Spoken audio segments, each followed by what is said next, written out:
Les conférences citoyennes initiées par le cadre d'outillage de la jeunesse à l'engagement et au militantisme citoyen en abrégé COJEM citoyen dans les 24 circonscriptions électorales en marge des législatives du 8 janvier 2023 ont mobilisé les populations de Banter au centre des jeunes et des loisirs de la localité.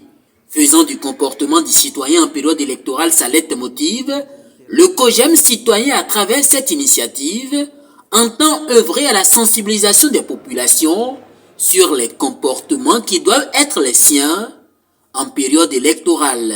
L'union citoyenne est la raison fondatrice de toute nation. Si vous vous sentez, si on se sent pleinement béninois, c'est bien parce que nous sommes unis par ce lien. Qu'on soit du nord, du sud, de l'est ou de l'ouest, nous sommes chez nous et nous devons nous tolérer. Notre vivre ensemble pacifique doit nous préoccuper au-delà de tout. Pour mieux aguerrir les populations de Banter en cette période sensible, afin de les amener à mieux appréhender leur rôle dans la préservation de l'unité nationale, diverses communications ont été présentées à l'occasion. Le citoyen, c'est celui qui place son pays au-dessus des autres pays. C'est ça la nationalité, c'est ça la citoyenneté. Alors, dans de pareilles conditions, le citoyen a l'obligation numéro 1 de protéger son État, de le défendre. Ce n'est pas seulement le devoir des hommes politiques, c'est simplement le devoir de tout citoyen.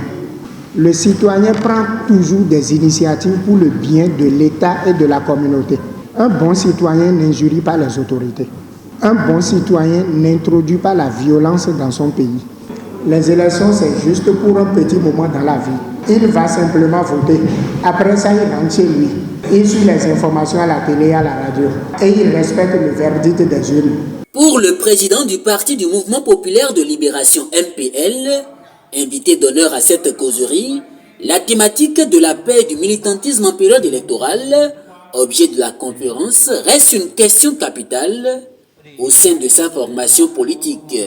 Je pense que nous jeunes, ici, ce matin, nous avons besoin de réintégrer à nouveau, de ramener à nos esprits ces valeurs-là que nous devons partager ensemble pour pouvoir mieux vivre ensemble, mieux vivre dans la communauté, dans la collectivité que nous formons. Les dernières crises que nous avons connues depuis 2019-2020, il y a des gens qui sont encore en prison pour ça. Il y a des gens qui sont encore en exil. Nous, qui ne sommes pas d'accord aujourd'hui avec le pouvoir en place, nous qui voulons que les choses changent, qu'on soit gouverné autrement, qui proposons une nouvelle offre politique à nos populations, nous allons nous arranger pour le faire de façon pacifique. Je veux remercier le COJEM pour être venu, pour avoir pris les dispositions et venir nous entretenir sur quelque chose qui est également cher à notre parti politique, le MPL, qui est que nous devons créer un environnement pacifique pour aller inverser les rapports de force. Conscient du fait que les crises électorales n'arrangent aucune couche de la société, le président du Parti du Mouvement Populaire de Libération invite donc les populations à opter pour la dynamique du COJEM citoyen, qui est celle d'œuvrer pour la paix avant, pendant et après les périodes électorales.